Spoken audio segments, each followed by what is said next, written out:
Good morning, everyone watching live on BAM YouTube. Let me know in the comments where you are tuning in from. The Hot Sheet covers what you need to know about the real estate industry in a 24-hour time period. On today's Hot Sheet, I will discuss a drop in mortgage demand, how home ownership impacts wealth, and Opendoor's layoffs. Today is Wednesday, April 19th, 2023. I am Byron Lazine, and the Hot Sheet starts now.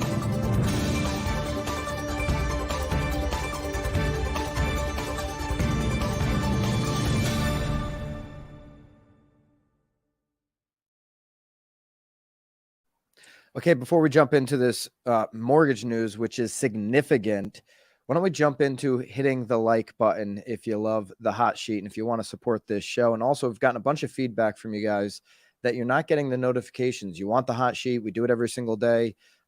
Live stream 9:30 on the East Coast. It's 6:30 Pacific time, but that notification is not working for you.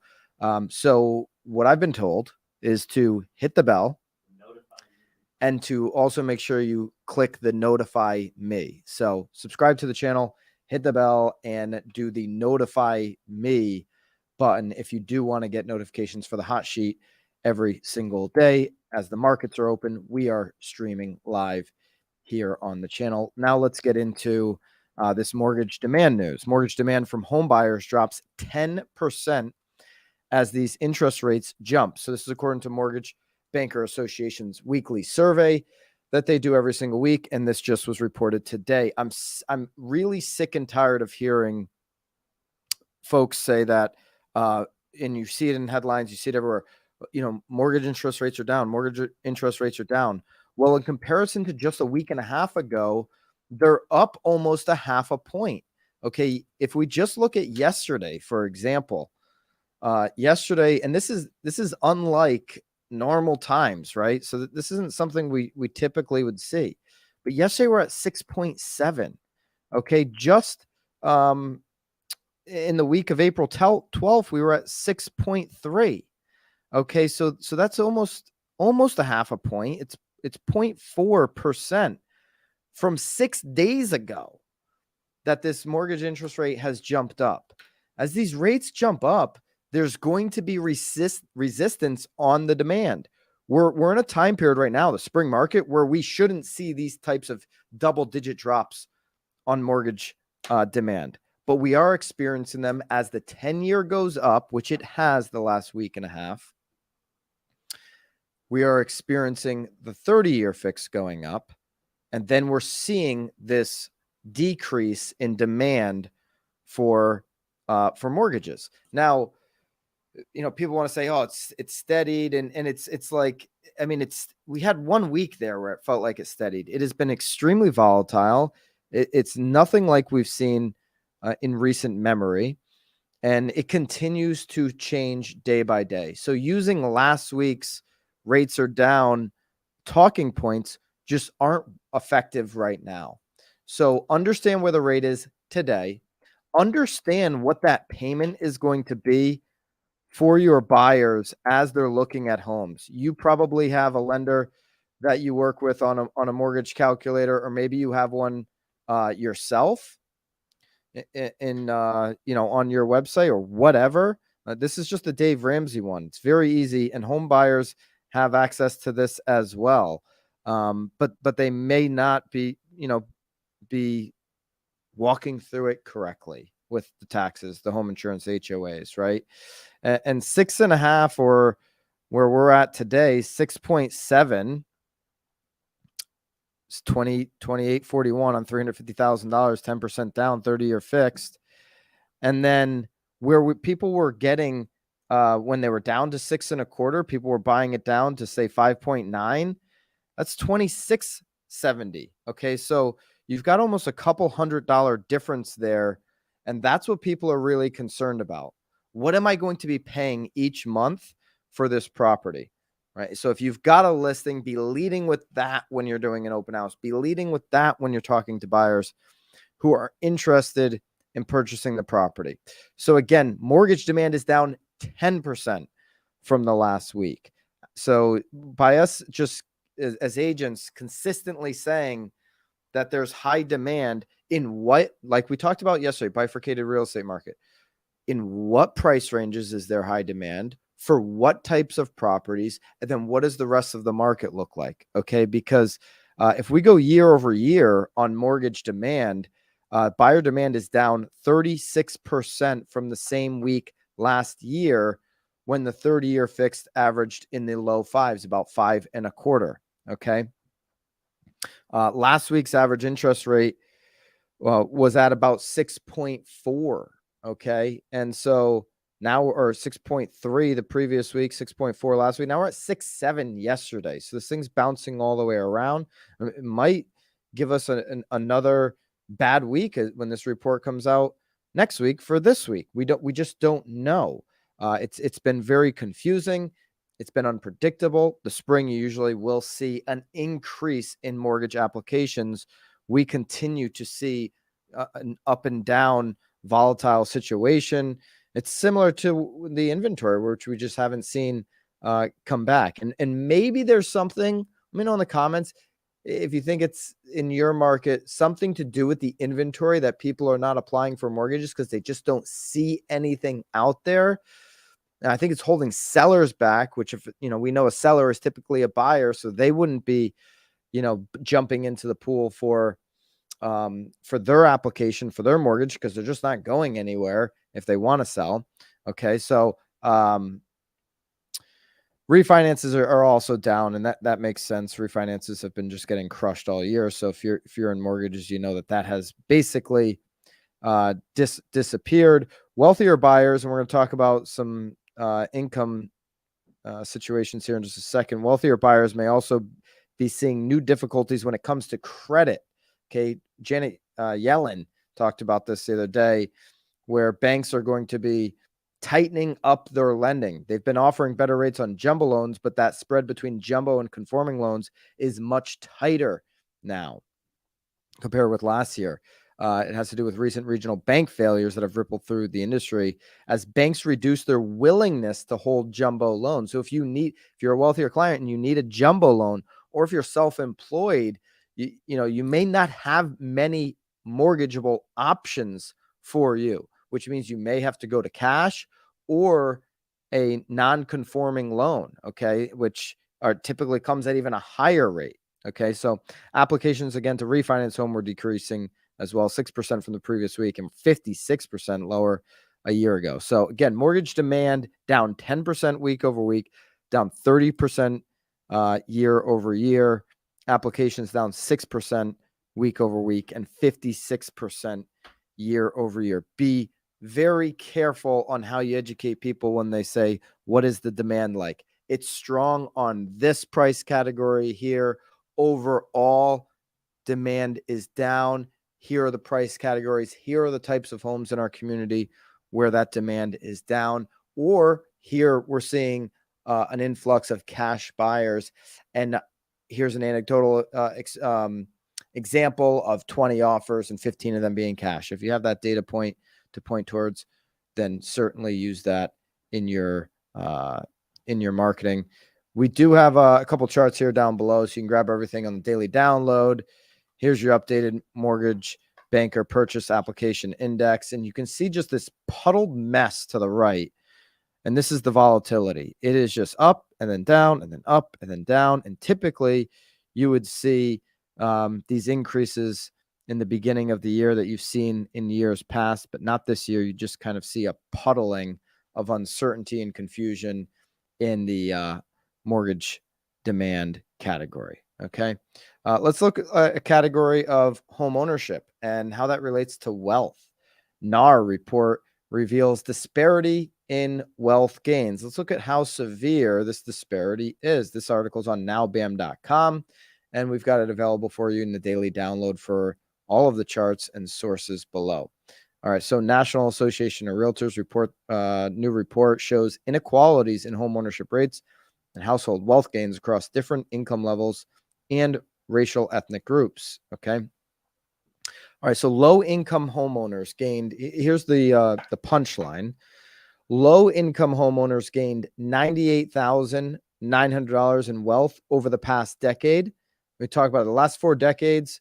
If you buy in a decade, stay for a decade, you don't lose money on real estate. Last 4 decades, people haven't lost money. And this isn't a previous daily download, but I'll just show you this chart from Fortune again here, where you see every single decade, 1990s up over 30%. So far, the 2020s were up almost 40%. 2010s were up over 40%. And the 2000s, despite the GFC, up almost 50%. When you buy in a decade, you don't lose, okay? And so that's reflective of these different income categories. Low income gained 100,000 over the past decade, about middle income about 125,000 in the last decade, and upper income 150,000 in the past decade. Black homeowners gained 115,000 in wealth over the last decade. That's the smallest gains among all racial ethnic groups. Let's dig into the data a little bit further on locations and on some of these ethnic group categories here that NAR has outlined for us. Okay, let's start with the top 10 areas with the highest home ownership rates for low-income households. Okay, so low-income households, and they're saying there's a disparity between low-income household, middle income, and upper income households on how much value they've gained in their house in the last 10 years. But it would kind of make sense to me, because the upper income would own a more expensive home, which when that appreciates, it's going to result in more dollars. So let's look here at the 10 areas with the highest home ownership rates for low-income households. You got Ocala, Florida, Prescott, Arizona, Barnstable, Mass. You got Northport, Florida. You got Myrtle Beach. Myrtle Beach is affordable. Port St. Lucie, Florida, Palm Bay, Florida, Huntington, Kentucky, Deltona, Florida, and Cape Coral, Florida. So 1, 2, 3, 4, 5, 6 of the 10 top 10 areas with the highest home ownership rates for low-income households are in Florida. Okay, retiree community makes sense to me. Home ownership rate in Ocala leading at 72.9%, where the median household income is only $20,000. The median home value there is $147,000. Median home value by and length of tenure by income level. Okay, so the median home value for low income is $209,000. Middle income, $274,000. Think about that. Low income and middle income earners are both well below the median price point in this country. So when we say we have an affordable housing crisis, that's what we're talking about right there. Low income earners have a median home value of $209,000. So other low income homeowners or home shoppers that want to become homeowners, because we know that homeowners are 44 times more wealthy than a renter, which this study does not get into, but that study's been done over and over again, and homeowners are 44 times more wealthy. So if you're a low-income earner and you want to get into home ownership because it's your fastest path to wealth, you're looking for $209,000 homes. That's the median home value of low-income earners. Well, there's not a lot of $209,920 homes out there. There are very few, and they're very, very competitive. And then you got middle income, which makes up a lot of home shoppers. Their median home value is $274,000. You can't find new construction at those two price points. Let me know if I'm wrong in your market that you can find new construction bigger than 900 square feet for those prices.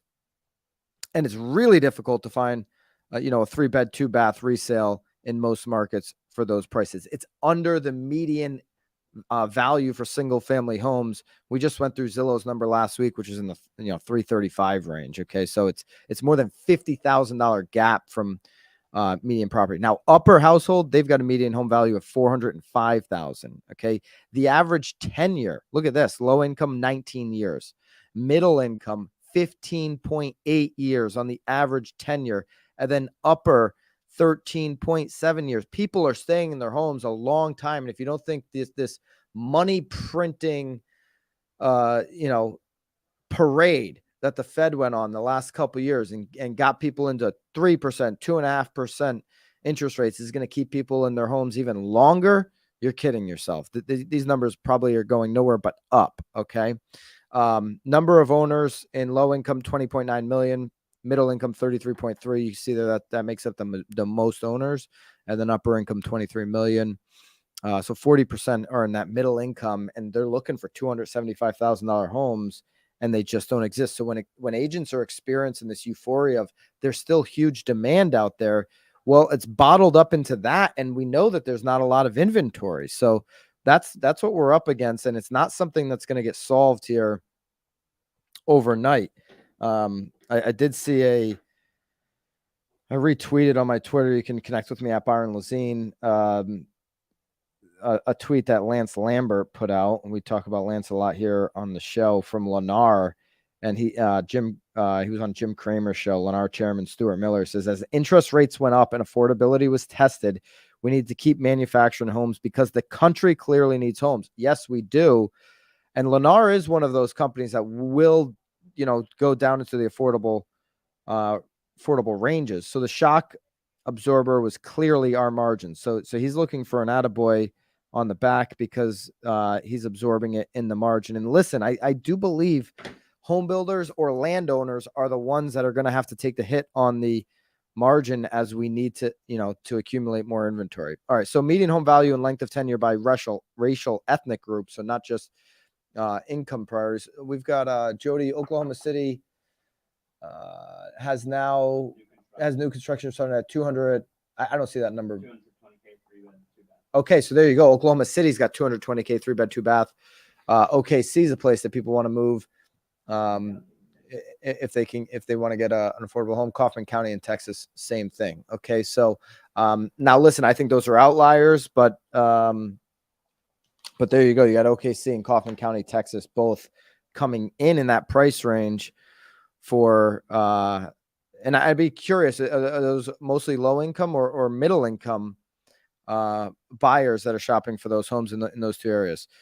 As we break it down per racial ethnic group, median home value of white group, 281,500, black, 217,900, Asian, $521,620, the median home value, and then Hispanic, 279,490. Average tenure is 16.5 years for white, 18.6 for black, 12.1 for Asian, and 13.7 for Hispanic. So that Asian group, 521,000, that's a huge number. It's only makes up 4.9% share of all owners, where white owners make up 3 out of 4 owners, Hispanic 1 out of 10 basically, and then blacks at 8%. So there you go on racial outlooks. And then top 10 areas with the largest wealth gains for black owners in the last 10 years. We've got those listed here: Bremerton, Washington, Santa Maria, California, Arizona on the list, then 2 more: California, Santa Rosa, San Jose, Provo, Utah, San Francisco, Bellingham, another California, and then Nevada's on the list there too. So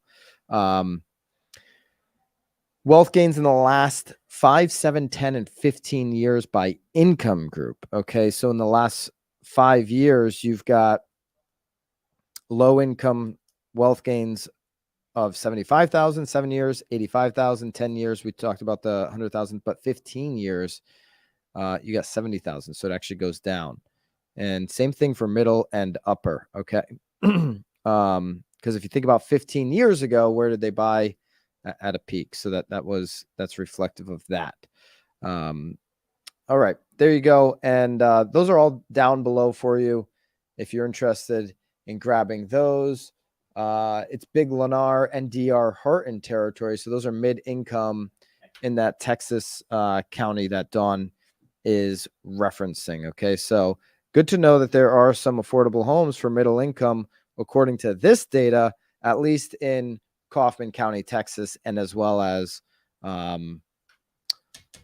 OKC. Okay. What is not okay is the Opendoor layoffs. They just cut 22% of their staff. That's basically 1 out of 4 employees in a new round of layoffs. This is the second major cut at the iBuyer since November. This is according to realtrends.com. Even as the housing market transitioned into a more active spring market, which I don't know, we just lost 10% on the mortgage demand. So the active is week by week. Firms with the real estate industry are still struggling to overcome the challenges that emerged nearly a year ago. Opendoor facing those headwinds. Okay, so they laid off 560 employees. That's 22% of the workforce. And so I posed the question to you: do you think this is positioning Opendoor for a full, complete Zillow takeover? They're partnered with Zillow on some lead killers, but is this going to result in a full Zillow takeover? Pre-market, they were down a little bit. I mean, their stock is trading right now at $1.64. Okay, so if we go to all-time view, they've lost $9.30 off of their IPO, which is down 85%. They peaked at $35 on February the 12th, 2021, and they're now trading at $1.64. Their market cap is just over $1 billion. Zillow certainly could, if they saw value in getting back into iBuying, strike a deal here. Doesn't seem like there's any indications that they will. I'm just throwing that out there. If reducing staff is going to lead to maybe Zillow taking over and using some of their staff, or some type of takeover of Opendoor, certainly possible when you reduce that big of a staff. Definitely thoughts go out to all the people that were impacted there in the industry that lost a job on Opendoor. Overall on Opendoor, I don't, this isn't a shot at any of the employees. This is a shot at all the YouTube comments I've absorbed through the years that Opendoor is a market maker. I don't hear those bulls that bought in at the stock at $30 and $25 when I told them not to do it. I don't hear many of them chirping me in the comments right now. Just a thought. All right. Let's take a look at where the 10-year is. Since we looked at Opendoor's stock, let's look at more important stuff like this. We are still trending up. So we're at 3.611 now, and you would imagine that we're going to get another increase, unfortunately, on the 30-year fix, which we ended yesterday at 6.7. Again, just 6 days ago, we were in the 6.3 range. So up almost 0.5%, could be up a full 0.5% later today. Where you should be later, well, not this month, but to start the next month on May 5th, is right in Naples, which is where I'm not today. I'm in Connecticut, but I will be back in Naples, Florida, well before and on May 5th. Join us on the BAM Mastermind. Myself, Eric, the broke agent, Ken Pozak, Dan O'Neill, and Bobby, the producer, on a mastermind that includes giving you a play-by-play plan for your Instagram. We dig deep and give you the playbook to succeed there, as well as a YouTube blueprint to build a channel in your local market. The best one I've ever seen is what Ken's done in Orlando. You're going to have a plan to do that in your market as well. And then how to get all of the editing done. We're going to build you out a plan, whether that's managing an outsourced team or doing it internally with how we do it at BAM. Make sure you sign up. We're going to spend the entire day together, and it's all inclusive. There's just a few spots remaining, and we are right around the corner from that. So that's May 5th down in Naples. All right. Hope you enjoyed the show. Please hit the like, and I'll see you back here tomorrow morning live at 9:30 Eastern. Till then, bless you, Haley. Toodaloo.